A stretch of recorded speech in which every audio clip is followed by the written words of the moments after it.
House Speaker Pantaleon Alvarez and other members of the House of Representatives, Defense Secretary Delfin Lorenzana, and the other members of the Cabinet, Senator Cynthia Villar, ma'am, maayong hapon. AFE Chief of Staff General Carlito Galvez and other major service commanders, the officers, enlisted personnel, and reservists of the Philippine Navy, led by its flag officer in command, Vice Admiral Robert M. Peredad.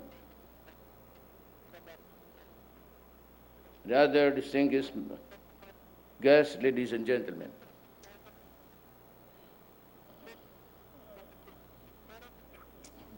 I wanted to deliver a medyo a longer speech, but talagang mainit ang panahon, and I know that it would be relieved if we go somewhere after this. I will just read a very short speech, but a very meaningful one. I congratulate the Philippine Navy for its 120 years of unwavering service, sacrifice, dedication, and commitment to defend our shores, protect our seas, and secure our maritime borders. It was only last year when we celebrated the Philippine Navy's anniversary during the Marawi siege. Then we honored the heroic efforts of the men and women of the Navy and the Marines in the liberation of Marawi. Today, we once again honor them as we make significant progress in the rehabilitation and reconstruction of that city. To the brave soldiers and Marines of our Navy, you have made the Filipino people proud and continue to do so with gallantry in defending our sovereignty in our territorial waters, particularly in the West Philippine Sea. Ladies and gentlemen, I would have wanted to share with you my insights in the matter of the West Philippine Sea, its dynamics, and of course the implication of geopolitics. But for lack of material time, I may do it some other venue, which I think you'd be more comfortable to wait and listen to the policy. There's something to do with my desire to defend, but at the same time, not to make any move that would be destructive to the nation. I cannot afford at this time to go to war. I cannot go into a battle which I cannot win, and it would only result in the destruction and probably a lot of losses for our armed forces. Ako gusto ko, I really want to do something to assert. But you know, when I assumed the presidency, there was already this ROCOS in the West Philippine Sea. It used to be China Sea. And because in my simple calculation, with every common sense that's available to me, I would have taken a stronger but probably a more violent way of doing it. And I said, in my own estimation, it would be a great loss to the nation and probably end up losing a war. And all of these things I would have wanted to made known to you. And whether you accept it or not, that is the reality on the ground. That's geopolitics. You well know what are at stakes. I cannot rely just on one nation and country to defend us, and maybe to help us in our hour of need. We had a very sad experience in the Marawi siege. And we all know and that we have fallen short in some respects the way it was handled. I assume full responsibility. I did not anticipate or even guess that there would be so much ordnance and that the fight would took us about 4 months to finish. All of these forts, if it is indeed one, or our forts, it belongs and it falls on my shoulders as Commander-in-Chief. And I assume full responsibility to the nation of what's going to happen. Now, as a matter of fact, I was with, I'm veering away from my speech already. In the first bilateral meeting with China, I was there with General Lorenzana. By the way, the troop commander, could I request you to give the order of Tikas Pahinga? I'm sorry, I overlooked it.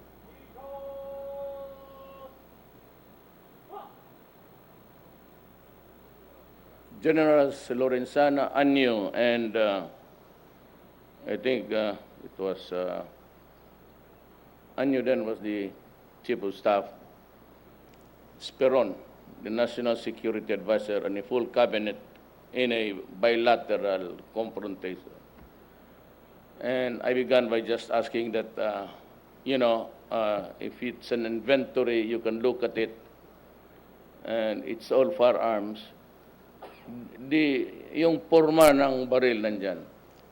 But those are old ones, and sometimes it would falter in the heat of battle and place in jeopardy the lives of my soldiers.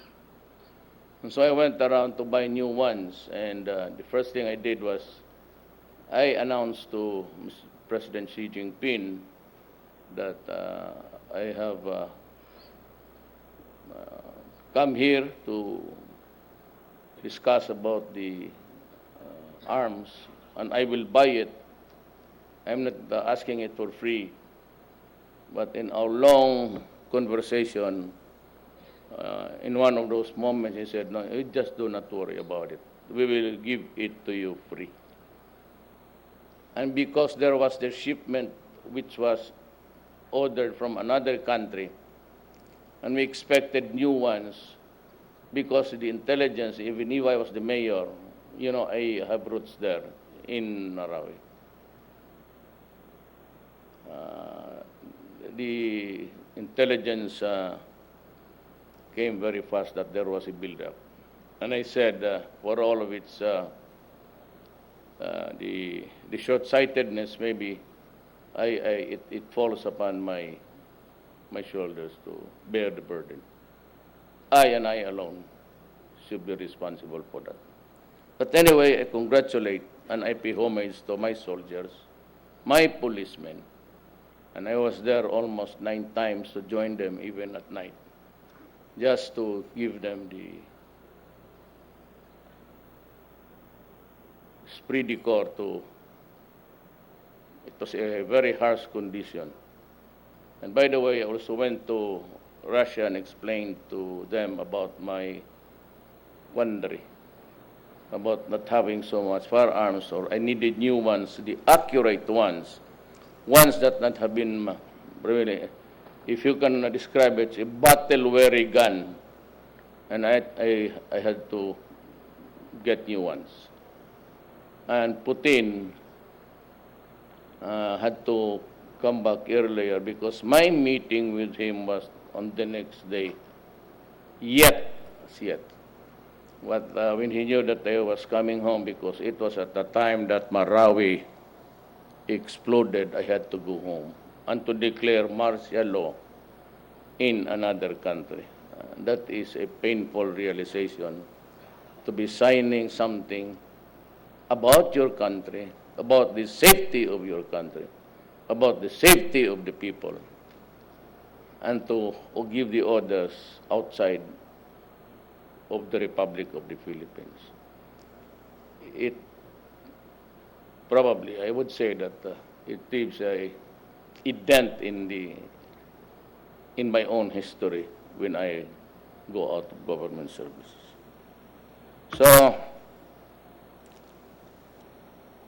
masakit para sa akin na both Filipinos dying. But since I am the commander-in-chief, I had to stay with my soldiers and my policemen. And I will continue to place a premium. Ganito kasi yan eh. A lot of complaints has been raised about government people raising howl about the doubling of salaries. In an ordinary time, or even during extreme conditions or extreme danger, we go out with the bureaucracy. We go out of our house expecting to be back at night to join our family. But these guys, when they are called for an assignment and there's trouble, even a small pocket battles everywhere, the possibility of not coming home again or getting back to the house in horizontal position is not quite. And so that is why I really, I've been mayor for 23 years. Huwag na ho kayong nagyabang ako, but my father was also governor of Davao province before it was only one. And I'm quite maybe familiar of the dynamics that goes on and what role has the uniformed personnel had to do in those times. It's really a matter of life and death. Maybe I can come home, maybe I will not make it with my family. That is the reason why nauna sila. Because I was way ahead, actually. I made that promise as a campaign platform to improve the situation of the police and the military. And I must admit that until now, we have so many problems involving the police. And we are struggling to correct things. I've chosen the best of the disciplinarians. Unknown people are really very strict in the military ways. I think that I might return the training itself and the militaristic activity training of the police back to the PNP itself. It has not done good since we transferred it to a public safety, with due respect to General De Leon, who was assigned in Davao City before. He's a very competent, but the system it ain't working. And we're producing, to my mind, some lousy men getting into the service under questionable circumstances.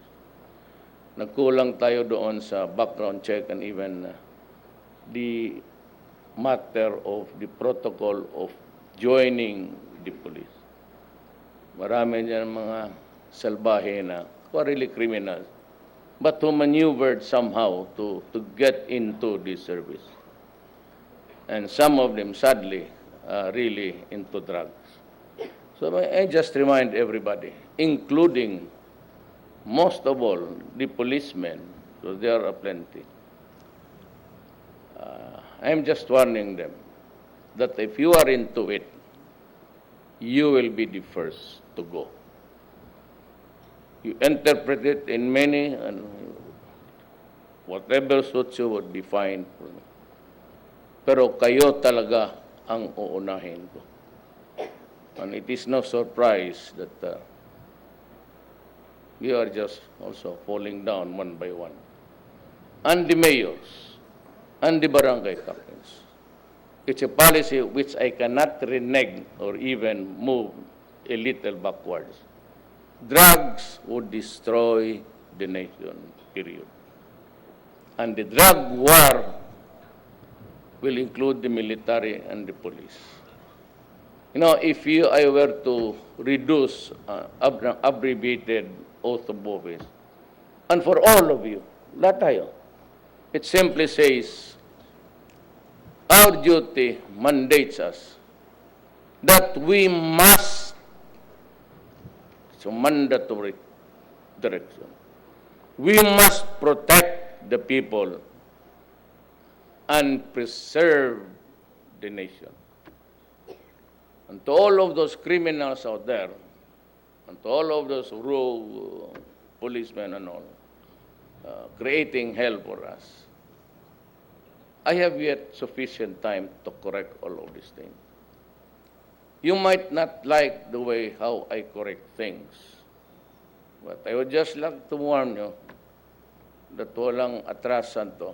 And I am there in the drug war, in front, behind you guys, law enforcement and the military people.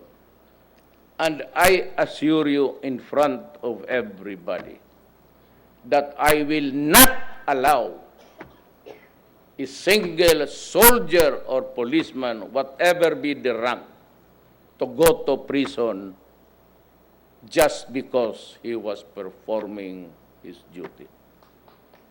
Hindi mangyari yan. Not one of you, I promised you, will go to jail. I will never allow it. And I said in this campaign against drugs and there is so many illegal things. I stake my honor. I've been repeating that all these years, even during the campaign. I stake my honor, my life, and the presidency itself. Wala akong illusions about staying there for 6 years or for 4 years, 2 years. What I'm really would like to happen is that by the time I leave, at least I live with a country where the people are just comfortable, period. Not overfed, but neither hungry. And so have so many things to do. And we are trying to do it. I am complying all of my promises. Graft and corruption, I fire people every day, including cabinet members. In the drug war, marami akong, they just don't know it. But the problem with this, some organizations, I'd like to be courteous to them. Gusto ko magmura, but because of the crowd, and in deference to your celebration, look at the newspaper every day. Look at the, I said, PTB4, which is government, to publish how many policemen and soldiers get killed every day, 3, 4, 5, in drug-related violent confrontations.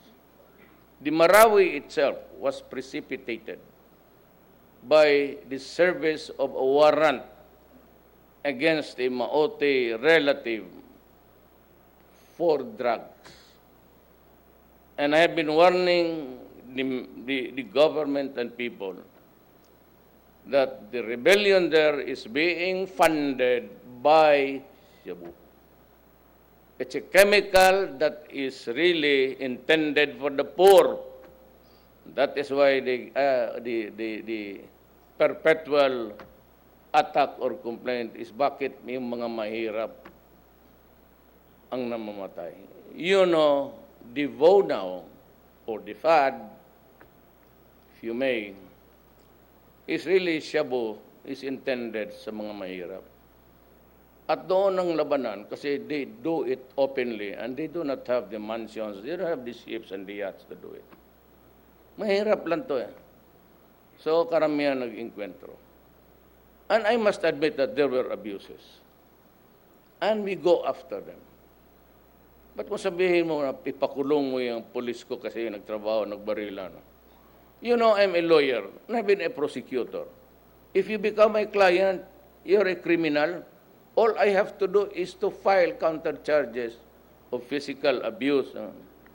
Then the poor policeman has a case to contend with.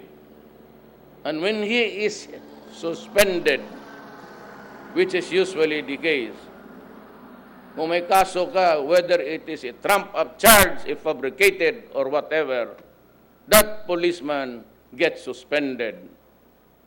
And the family suffers the lack of food and the stopping of the education of the children. Kaya dyan ako nasasaktan. Dyan ako na and other people go to the other countries and they are being abused, they are being killed. And when they send the money back home, these idiots here, they know. And they would just rub it in like a sore thumb every day until bibigay yung tao.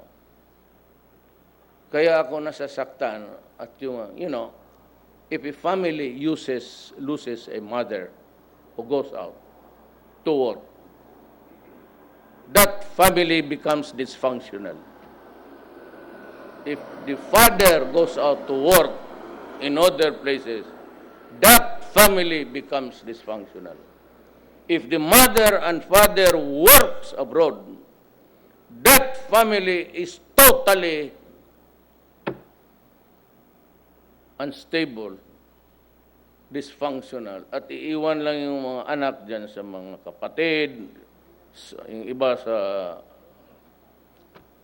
kapitbahay, para lang makapag-aral ang anak nila, and they endure sleepless nights, food that is, I'm not attributing to any country.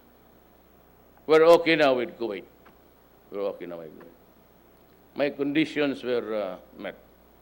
That they must be guaranteed before I sign the lifting of the ban.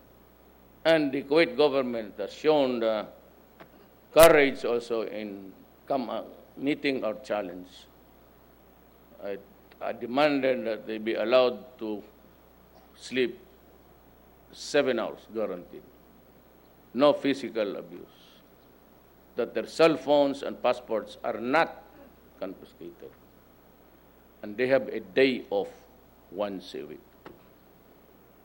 So if these conditions are met, I'll sign the lifting of the ban. And frankly, I'd like to thank officially the Kuwait government for giving us these conditions which would better place in a more basi kunting kaligayahan lang naman sa mga OFW. And I think that would be really, from now on, the conditions, that would be a condition sine qua non before we enter into contracts about our brothers and sisters. Nasasaktan ako. Kaya kayong mga durugis staff, do not destroy my country because I will kill you. Do not destroy the young of my country. They're just our only resource. Papatayin talaga kita. We are a poor nation. We hardly make both ends meet. Pero pag ginagawa ko, what was this? My father was Chinese Islam. So, kayong mga in-check nakikinig, do not bother being hurt. Pero may mga dyan sa Cebu na mga yumaman sa drugs tapos magyabang pa na. I openly admitted in Congress that I was playing with drugs. But it's a merchandise that you have to be caught with it or in your control. And even if it's just a warehouse, if you are out of it a kilometer away and say, I don't have anything with that, that's it. It's just like a firearm. You must be apprehended with the firearm in your control or possession, just like drugs. Because kung wala silang makuha sa'yo sa bulsa mo, and then they would just go about and proclaim the road, it's correct. I admitted it before Congress. That was playing with drugs, trafficking of drugs. But wala man kayong, what's your evidence that I ever had in my possession? If you do that publicly, tapos you flaunt it as if you are the righteous person just because there is no evidence, although you were the one responsible. If I were you guys in Cebu, stay in jail. You want to live longer? Stay in jail. Maghanap ka, look for your own reason to be in jail. Do not go out of that facility. It would not be healthy for you. So I have my peace. And I can assure you that I see a lot of ships there out. And for the little resources that we have, the only thing that we have to aspire is to have more income. I hold it as an article of faith, having been mayor, congressman, vice mayor to my daughter. And all of the 40 years, I would have completed, I never lost an election.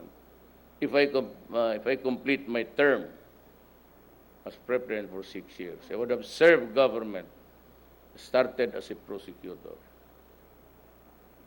And in the fullness of God's time, inshallah. Kung hindi, well, alam ninyo na.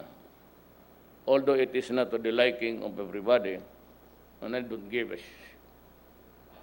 I do not craft my career to the predilections of other persons. I will just finish it. Baka nakikinig yung gumawa nito.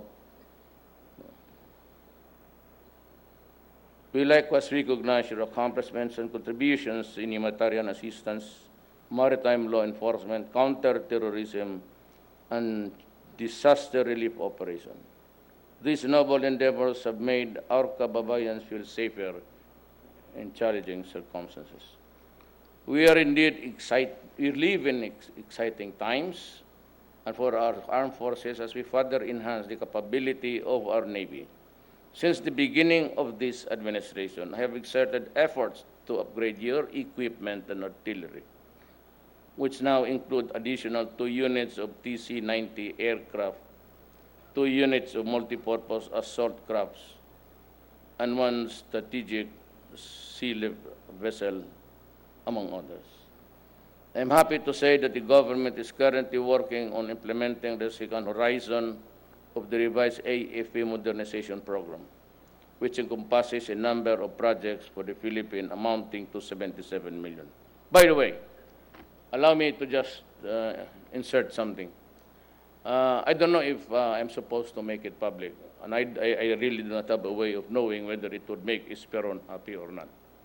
But in my table, before I left, that's why I was late, because I was reviewing it. Jordan is giving us 2 Cobra helicopters. Those things that we cannot really afford. Maybe in my term. Tapos, there was this, I was criticized by a human rights commissioner, or the highest guy. And he said maybe Duterte needs to go to the psychiatrist. I would have wanted to, but Esperon said, no, do not do it. Maybe, Mayor, you can swallow insults. Anyway, you are doing it almost every day. You are throwing curses, epithets, and all. And the people that you, hindi mo rin sila makaganti, this time I'm asking you to shut up. Why? That high official there is the brother of the King of Jordan. Because I prepared a little, as maybe a rebuttal. And he said, please do not do it. Or else I will lose he was the one who worked for it. He's now there in Jordan. So I got this electronic copy for his authority to accept it. And to Jordan, which faces the same problem like the Philippines, it's terrorism. I would have wanted to talk about terrorism and how the geopolitics in this region are played. But I'm willing to have breakfast with your officer and explain my position. Why am I adopting this policy? Some of you, the smart ones, alam mo naman, we cannot fight the battle. So what am I doing? What I'm doing? So I do not have time. But I'm willing to talk to you guys, every one of you. Let's have a budul fight, and I will explain to you how geopolitics is evolving in this part of the region. I will finish by saying, together with the armed forces of the Philippines, I am confident that one day we will realize our aspiration of building a strong and resilient nation. I therefore ask each of you to do your part so that in the next 120 years, we can establish a naval force that will last lifetime, and maybe we can start invading other nations. Again, happy 120th anniversary at mabuhay ang hukbong dagat ng Pilipinas. Congratulations. And my snappy salute.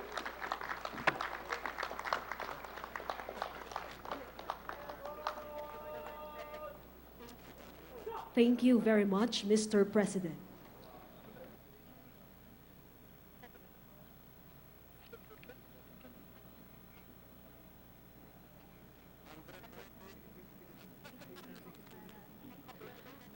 The troop commander will now command the troops to march off.